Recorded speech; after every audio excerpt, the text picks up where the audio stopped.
আলাইকুম, ভাবনাস কিচেন থেকে ভাবনা আপনাদের সবাইকে স্বাগত জানাচ্ছি নতুন একটি রান্না নিয়ে। কিন্তু রান্নাটি যদিও নতুন নয়, গরুর মাংস ভুনা কম বেশি আমরা সবাই করে থাকি, কিন্তু নতুন রাঁধুনিদের জন্য আমার এই টিপসটি খুব কাজে দেবে আশা করি। সেই সঙ্গে কিভাবে গ্যাস সাশ্রয় করে রান্না করতে হয় তারই একটি ছোট টিপস এই ভিডিওটি দেওয়া আছে।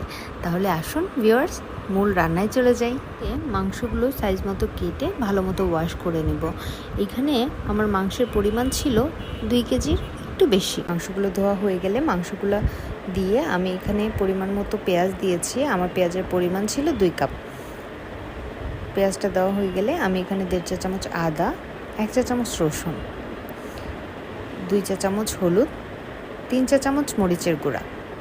ঝালটা আপনারা আপনাদের পরিমাণ মতো দেবেন। যেহেতু আমার বাসায় ঝালটা একটু বেশি খায়, তাই আমি মরিচের গুঁড়াটা একটু বেশি দিয়েছি। 2 চা চামচ জিরার গুঁড়া, 1.5 চা চামচ গরম মশলার গুঁড়া, 1 চা চামচ ধনিয়ার গুঁড়া, পরিমাণ মতো লবণ, তারপর পরিমাণ মতো তেল। আমার মাংসে যেহেতু তেল ছিল, তাই আমার তেলের পরিমাণটা একটু কম ছিল, কারণ মাংস থেকে এমনিতেই তেল উঠবে।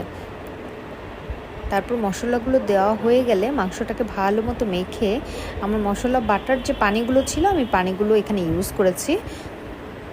যেহেতু প্রেশার কুকারে রান্নাটা বসাবো, আমি আর পানি পরবর্তীতে ব্যবহার করব না, তাই হালকা একটু পানি এখানে দিয়ে দিচ্ছি। পানিটা দেওয়া হয়ে গেলে আমি ঢাকনাটা দিয়ে দিব।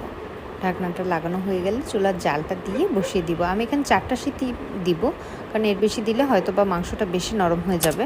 বেশি নরম মাংস আবার আসলে খেতে ভালো লাগে না। আপনারা যেমন নরম খান ওই অনুযায়ী সিটি দিবেন। যেহেতু গ্যাস সাশ্রয় করে রান্না করব, আগেই বলেছিলাম যে একটা টিপস দিব, সেই জন্য আমি এখানে প্রেশার কুকারটা ইউজ করেছি। 4টা সিটি আমার হয়ে যাওয়ার পরে আমি মাংসটা একটা কড়াইয়ের মধ্যে ঢেলে নিয়েছি। এখন মাংসটাকে আমি তেলের ওপর কষাবো। এখানে আমি আর পানি ব্যবহার করব না। এখন ভিউয়ার্স, আমার মাংসগুলো কষানো হচ্ছে। আমি এখন এই পর্যায়ে একটু ঢেকে দিব। ঢাকনাটা দিয়ে চুলার জালটা মিডিয়াম আঁচে রাখবো। আমি 5 মিনিট পরে আবার ফিরে আসলাম। এখন ভিউয়ার্স, আমার রান্নাটা কিন্তু অলমোস্ট কমপ্লিট। কালারটা কি সুন্দর এসেছে, মাশাআল্লাহ।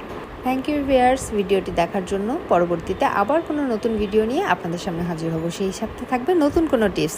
সেই পর্যন্ত সবাই ভালো থাকবেন, সুস্থ থাকবেন, আর আমার পাশে থাকবেন। আল্লাহ হাফেজ।